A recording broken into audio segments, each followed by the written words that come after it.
Buenas, bienvenidos.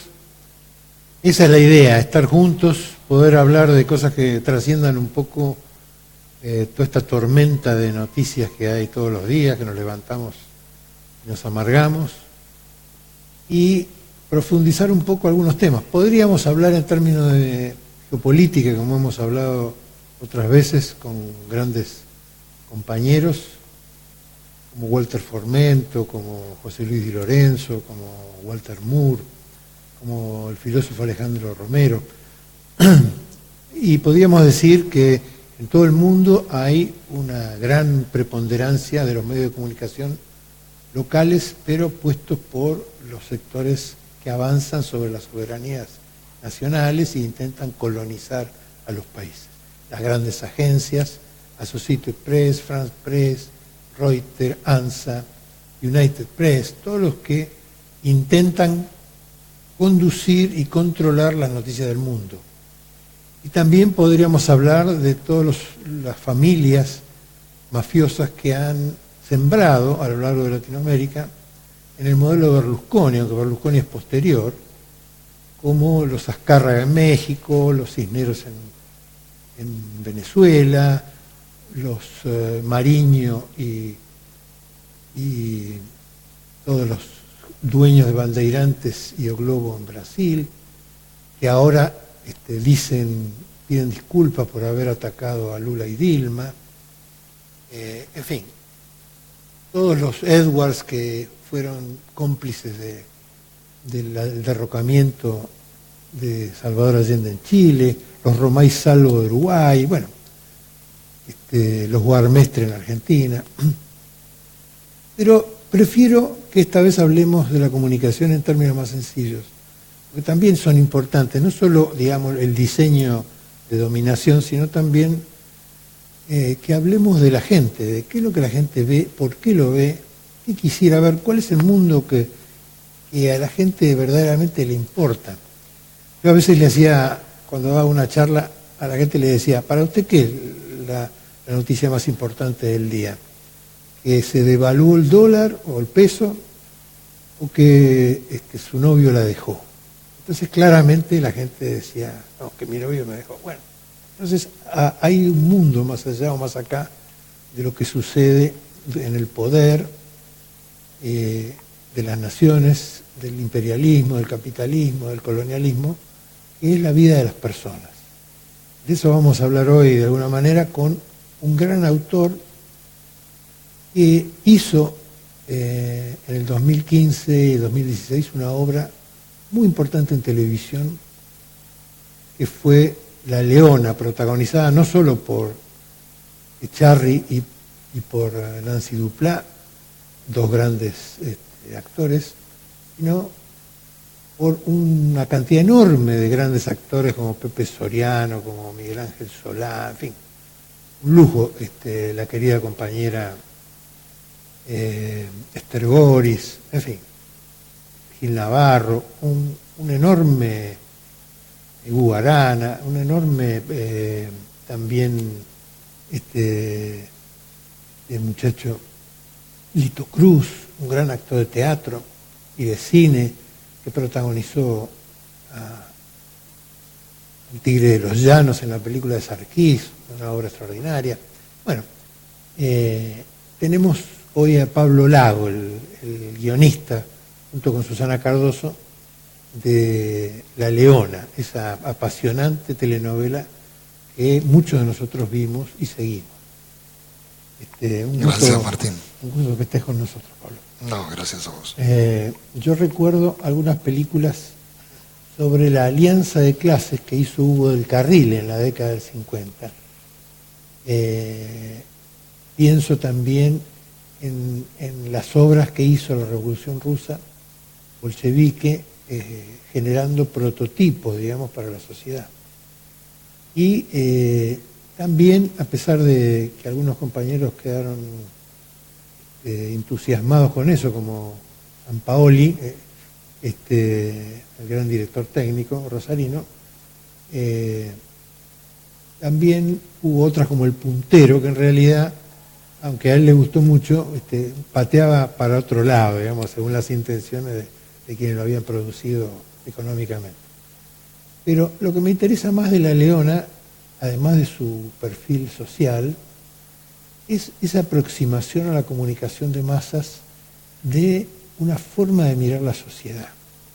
Porque ahí se plantea, por lo menos es la clave, digamos, del núcleo central, una cosa que yo ya había visto en las novelas negras norteamericanas, que es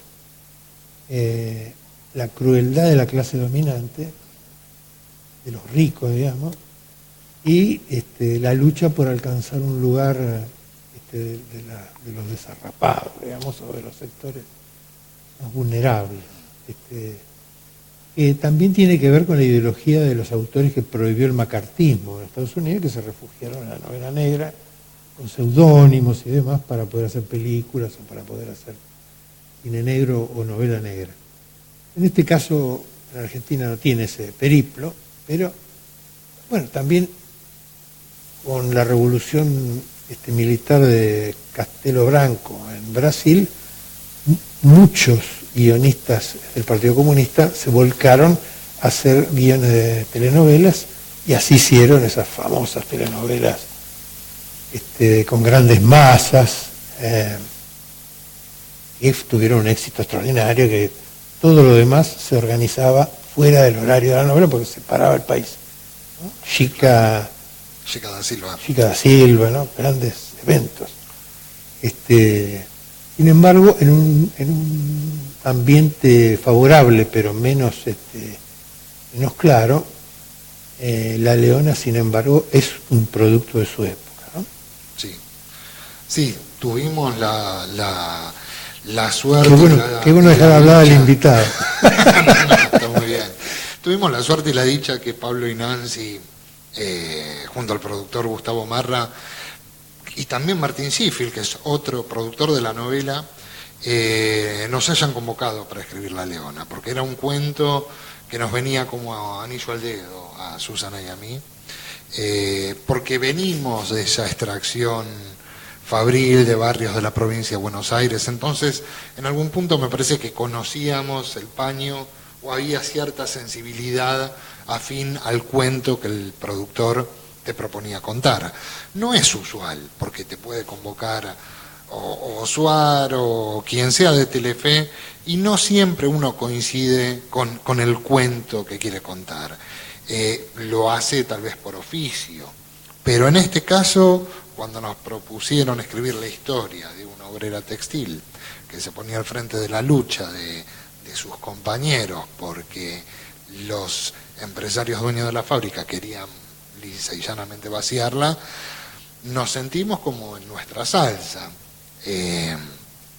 y vimos como una gran oportunidad para contar un cuento de barrio, una gran historia de amor en todo sentido, no la historia de amor solo de los protagonistas, el galán y la heroína como suele ser, sino una historia de amor al barrio, al país, al trabajo, a los vecinos. No sé, tuvimos esa suerte y ese ojo, por otra parte, para retratar y contar lo que también sentíamos que estaba pasando en el país a nivel humano y a nivel solidaridad entre vecinos y compañeros, pero paradójicamente también cuando nos decían en el 2014, esto fue en el 2014, contemos la historia de una fábrica recuperada, Susana y yo nos mirábamos diciendo, pero esto es historia en algún punto viejo, ya hemos dejado atrás esa etapa en la Argentina, por suerte, en el 2014.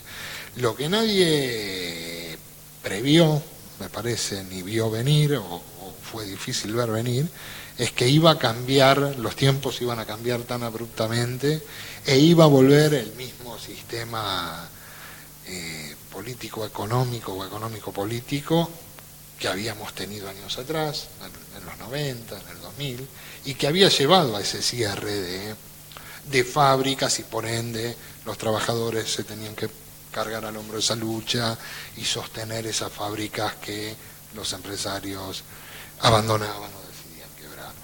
Entonces, cuando se estrena la novela en el 16, con un nuevo gobierno se resignificó todo lo escrito, y fue una novela que resultó como muy actual y contaba en el día a día lo que los noticieros de los medios más importantes o hegemónicos callaban u ocultaban. Entonces teníamos un feedback de la gente, un diálogo con la gente a través de las redes sociales o mismo en la calle, que nos decían, parece que está escrito día a día, y ya había estado escrito un año antes. Los que militamos en el peronismo estamos acostumbrados a ver mujeres como la Leona, digamos. Son compañeras, las conocemos de las marchas, las conocemos de las reuniones de militancia, y en los 90 vimos claramente esos yuppies, como figuraba Pablo Echarri, alrededor de otras metas, su novia también, su compañero de oficio, cuando intervienen en la contabilidad o administración de la empresa. Son dos mundos perfectamente visibles ahora, durante el periodo en el cual los CEOs gobiernan y los obreros y los trabajadores marchan, pelean por las paritarias y pelean por recuperar las empresas. El caso del Bauen, el Hotel Bauen y otras empresas recuperadas. Lo cual, como se repite después de la Revolución Libertadora y después del Onganiato y después del proceso, no estamos seguros que sea una etapa final, sino una lucha, flujo y reflujo del pueblo y de los poderes concentrados de la economía y de la finanza, no solo nacionales, la oligarquía, sino también internacionales. Así que no sabemos para cuánto tiempo va a ser universal la Leona, ¿no? Es que vos sabés que justamente esto que decías del flujo y el reflujo, la gente nos decía, ustedes hicieron futurología, vieron lo que nadie vio. Y es esto que te contaba recién, nosotros estábamos contando algo que ya había sucedido. Y bueno, y un año después, 2 años después, regresó. Esto parece ser, yo me sorprendo a mis jóvenes, 47 años, 45, que digo, la historia como, no sé si para bien, para mal, hoy siento, se repite. Hay etapas que deberían estar superadas, que deberíamos haber dejado atrás, y sin embargo, bueno, han vuelto. Pero bueno, por otro lado, también confío en que más pronto que tarde vendrá una ola también nueva y más favorable hacia los trabajadores o los sectores más vulnerables. La historia se repite lamentablemente. Yo lo que desearía, y me parece que también esa es la función de los medios, del narrador, la mía como autor o como guionista, es en los cuentos que puedo escribir y contar, tratar de transmitir ciertas experiencias, valores, que no son ni mejores ni peores, son los que creo, y los que creo más útiles y positivos para mi país y para mi gente, para que justamente no volvamos a repetir errores del pasado, sistemas o esquemas del pasado. Ahora, hay una cosa interesante para profundizar. La televisión chavista tuvo muchos problemas de comunicación con los sectores populares, salvo Chávez, que era un comunicador extraordinario, a raíz de que mucha gente de izquierda, llena de ideas, ideologías, se metió en la televisión y hacía programas aburridos, digamos, salvo alguno que otro. En Argentina hay una gran experiencia en la creación de telenovelas, se conocen muy bien los códigos de la telenovela, le hemos enseñado en parte a los mexicanos, le hemos enseñado en parte a los brasileños. La escuela argentina ha funcionado en toda Latinoamérica. Y a mí me importa cómo en este caso funcionó una idea clara, una posición frente a la realidad, a las relaciones de poder entre los trabajadores y los patrones, digamos, por darle un nombre menor, pero también cómo funcionaron los códigos de la comunicación de la telenovela. ya habían funcionado con Migré, habían funcionado, que debe ser uno de los actores más populares, mejor manejaba esos resortes. Pero es impresionante la cantidad de elementos que juegan ahí. Ustedes jugaron con 3 co-guionistas que también colaboraron en el guión con ustedes, hicieron un equipo importante a la manera de las series norteamericanas y de producción más grande. Pero es impresionante la cantidad de valores que ustedes pusieron en juego, de antagonismos, de perversiones o de tentaciones, ¿no? De la madre con el hijo, de amores interfamiliares, de interclase incluso, porque también en el final, viste que se relacionan uno de los caranchos con un obrero o un operario textil, hay una historia de amor homosexual. Sí.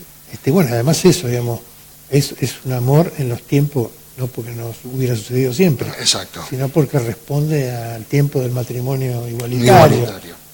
Quizás en otra época no se hubiera podido hacer. Exacto. Es que teníamos esto que vos mencionabas al principio, una cantidad numérica y de calidad también actoral que era impresionante y apabullante. Lo que en su momento, cuando nos dijeron, tenemos estos 27, 30 actores, y eran todos primeras figuras, primeros nombres, incluso actores que estaban, empezarlo sería subestimarlo. Por ejemplo, Peter Lanzani venía de hacer otro tipo de comedias, pero en La Leona, hubo otro tipo de historias, pero en La Leona adquirió un papel comprometido que después solidificó ahora con Ecus y ahora está haciendo otra serie con la gente de Underground. Digo, hemos tenido actores de primer nivel, mucha cantidad, lo que nos permitía abrir un abanico de historias dramáticas muy rica y conflictos muy ricos, que no era nada sencillo sostenerlo en el día a día, porque además los actores obviamente también tienen sus egos, alguno te dice yo tengo 2 escenas y otro tiene 5, pero bueno, la tarea del autor es ir compensando, balanceando todos esos espacios en pantalla, que también son historias, son espacios de poder. De poder, exacto. Esa es la tarea de uno como el cuentista, es como el titiritero que tiene que ir ordenando todas esas líneas dramáticas y que todos puedan lucirse y disfrutar del trabajo, ¿no? Yo digo siempre que cuando trabajo con grupos, que los grupos se manejan igual que la familia. Todos los hijos quieren ser el más amado por la madre, más reconocido por el padre. Y siempre le ve al par que le dan alguna cosa que a él no le dan. Tal cual. Pero vos sabés, en la Leona lo que nos pasaba, como se escribió un año antes y se grabó un año antes de salir al aire, les pasaba sobre todo a los actores que estaban un poco nerviosos en el sentido de decir, pero lo que estamos haciendo está bien, porque claro, el actor solo ve el aplauso o la frialdad necesita del aplauso, necesita el aplauso para animarse y para seguir adelante. Y generalmente ve solo su parte o solo su fragmento, porque tienen una vida, porque están en obras de teatro también. Rara vez leen todo el guión entero, rara vez. Y este era un programa tan complejo, con tantas líneas y tantos personajes, que claro, si vos hacías 2 escenas por capítulo y solo te fijas lo tuyo, sentir la integración al cuento general, ellos recién pudieron verla cuando la vieron totalmente al aire, y ahí hasta se sorprendieron de decir, bueno, qué cuento grande, ¿no? Si en algún momento dudé durante el viaje de cruzar el mar hasta llegar al final de grabación, ahora lo veo y estoy sorprendido y agradecido de ese trabajo que fue de todos, de un equipo muy, muy grande. A mí me gustaría profundizar un poco más en esto, porque si no voy a aparecer mi hijo haciendo un programa de televisión, Camilo. Pero a mí me interesa también pensar, porque eso se hizo en frío, si vos lo escribiste en frío, se grabó en frío, pero no sabés lo que es la gente, cuál es el impacto en la gente. Exacto. Entonces vos tenés en cuenta algunos códigos. A mí lo que más me interesa de todo lo que hicieron, además del hecho en sí, el producto en sí, pues ladrillos son ladrillos. ¿Cómo pensás que piensa el que está mirando cuando construís? me tiene que sorprender, impactar a mí mismo o a nosotros con Susana como narradores lo que estamos contando. Si no nos entretiene a nosotros, si no nos sorprende y si no nos impacta, no avanzamos con eso, lo dejamos, lo reescribimos. Pero ¿para quién estás escribiendo? No, estamos pensando en el público permanentemente. Pero ¿cómo es esa persona público, ese monstruo? O ese amigo. No. Quiero decir esto, como no queremos repetir lo que hicieron los venezolanos, porque eso ya lo hicimos y no funciona, que es hablar desde la ideología, vos te comunicás a partir de hechos humanos, a partir de conflictos, sí, pero tenés alguna certeza sobre lo que va a pasar con la gente. No estás transmitiendo ideología solamente como entre intelectuales o entre cuadros militantes. Estás hablando con el pueblo en su más amplio sentido. Le estás diciendo qué cosa. ¿Cómo lo mirás? Porque, digamos, todos los conflictos surgen de hasta dónde vos ves que estira la posibilidad de que pasen esas cosas en la vida real. Sí, bueno, pero tiene que emocionar, tiene que llegar al público y para eso nos tiene que conmover a nosotros. ¿Cuáles son tus guías para eso? Pues yo sé, por ejemplo, lo que pensaba Gerardo Vallejo, que era popular. Lo vi a Fabio llorar viendo El rigor del destino de Fabio en el Inca, reviéndola. A rigor del destino de Vallejo, creo, ¿no es? Por eso, Ahí el está. rigor del destino de Vallejo lo vi a Fabio Fabio lloraba. llorando cuando terminaba la película. Pero ellos tienen códigos claros de lo popular, ¿no? Bueno, pero porque vienen de ahí también. Vienen de ahí. ¿Cuáles son los tuyos? Eso me refiero. A ver, no te sé decir bien de dónde vengo. Es más, yo vengo ya lo de una... dijiste en tu obra, digamos. Yo estoy ahora hinchándote con... Sí, nosotros venimos. Susana sobre todo viene de Hurlingham, de Tesey, de barrios populares. Entonces tiene toda esa sensibilidad flor de piel. Su madre fue operaria textil. Y yo, si bien provengo más de la clase media, mi infancia también, o mi adolescencia, fue dura y signada por un montón de cuestiones. Falta de trabajo de mi padre por ideología política, separación, entonces yo tuve que ser el sustento de mi casa y mientras estudiaba el secundario también trabajé en una fábrica textil. Entonces digo, cuando tuve militancia política, mis 15 en adelante, entonces me parece que cuando uno tiene ese cierto roce con la realidad, uno no puede ser insensible, no le es indiferente, y al empaparse de eso uno lo transmite y habla desde ahí y sin bajar línea. A mí me parece que antes hablabas de algo que era interesante. Uno puede contar ideología y en cualquier cuento, lo había en La Leona y lo había en Los ricos no pidan permiso y lo va a ver en Fan y la Fan también ahora en Telefe, porque digo, todo autor escribe. Todos hablamos desde nuestra ideología, desde nuestro pensar.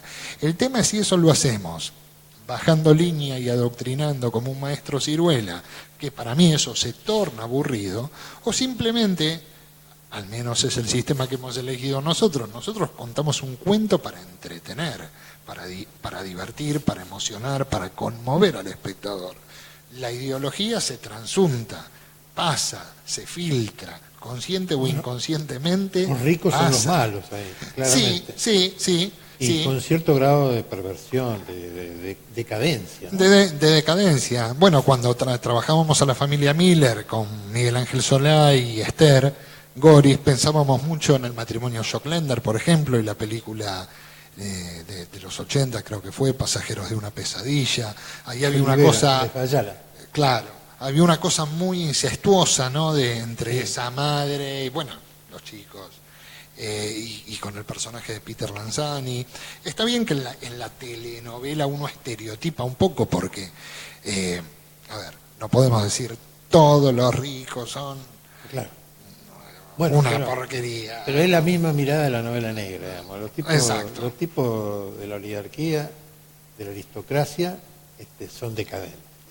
Sí. ¿Qué tiene que ver con lo que decía Alejandro Romero, que viene ahora, que viene un mundo más femenino en el sentido de que tiene más de equilibrio y no de guerra, no de machismo guerrero, de apropiación de bienes, de apropiación de personas, sino de equilibrio, de que ya no se puede crecer en el mundo porque no hay mundo suficiente para que la humanidad crezca, sino para que se estabilice, se compatibilicen puntos de vista distintos, y como que el capitalismo, digamos, predador, está en decadencia moral y en decadencia ética para la humanidad, porque no le sirve a la humanidad.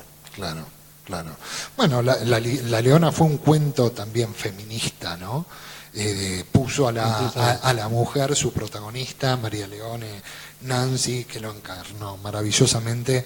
Era justamente esta mujer que se carga al hombro la lucha de su clase, de sus compañeros, abandonando, resignando el contacto con su hijo chiquito, con su propia madre.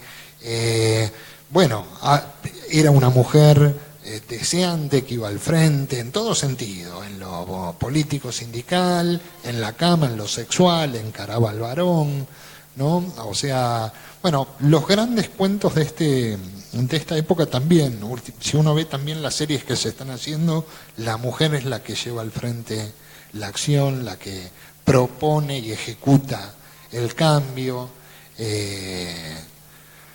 Son los resabios. Nosotros escribíamos a María Leone pensando en Evita, en Sofía Loren, en Ana Magnani, ¿no? Uno tenía esos referentes a la hora de escribirlo. Mujeres muy minas. Aguerridas, ¿no? Muy minas. Muy mina. Mujeres son las nuestras, sí, tal cual. A la altura. Pero las conocemos, nosotros en la militancia la conocemos a las mujeres. Están ahí. Que van al frente, que tienen ovarios, que enfrentan problemas y sí, lo una hacen mujer como sin mujeres. miedo, sin miedo. Y además no a la manera masculina, digamos, sino hembra, ¿no? Tal cual. Que también es algo que nos seduce y excita y estimula mucho a los hombres. Bueno, finalmente a eso me refiero, tiene que ver con la vida real de las personas que lo van a ver, ¿no? No solamente es una cuestión de trama y de identificación, a lo mejor es más fácil para un hombre identificarse con James Bond, pero a mí me parece muy interesante todas las cuestiones ideológicas, digámoslo, porque en realidad ustedes le hicieron una campaña de que estaban antes de estrenar, de que era una novela acá, de que nos hicieron esa campaña y nos hicieron un boicot. Totalmente. Cuando nunca se pensó desde ese lado, en el sentido de está que claro que no. No, y los productores, nunca fue una propaganda, los productores, que eran Pablo Echarri por un lado, muy identificado con los K, abiertamente identificado. Martín, amigo personal del presidente actual de Mauricio. Eran dos personas, dos productores y dos amigos, porque lo son, más allá de que han tenido alguna diferencia, son grandes amigos, queriendo contar un cuento, un solo cuento entretenido que llegue y que conmueva a la gente. Sí, que en ese momento cabía en esta sociedad que estábamos viviendo. Exacto. Después, bueno, que alguien lo haya o manipulado o dicho que estaba expresamente en favor de una idea. Lo dijeron ellos, digamos. Yo creo que sí, que es fruto de esta época y fruto de estos 12 años que se vivieron de determinada manera, que la gente pudo entender que había derecho a recuperar una fábrica que los dueños hacían. Eso ni hablar. Se hizo una legislación para eso, que se apoyó con fondos del Estado, en fin, me parece que tiene que ver con su época, pero sobre todo que tuvo carnadura, como los grandes maestros, en la gente real de nuestro pueblo. Exacto. Bueno, por suerte lo pudimos hacer así, lo queríamos hacer así. Que nos gusta ese tipo de novela, la novela, como vos hablabas antes de la brasilera, ¿no? Comprometida con su tiempo, con su época, que refleja a la gente de a pie, no el estereotipo de la heroína allá lejos y su mansión y viene el galán en carroza, no va más, el héroe es cotidiano y es colectivo, En La Leona también el héroe es el héroe colectivo, ¿no? Es el conjunto de los trabajadores, no es solo el individuo. O Estergel, ¿no? Claro. El único héroe válido es el héroe en grupo, nunca el héroe individual, el héroe solo. Exacto. Muchas gracias. No, gracias a vos, Martín. Gracias.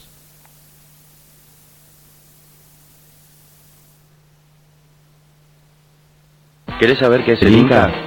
Es un organismo que desde hace 50 años permite que se produzcan películas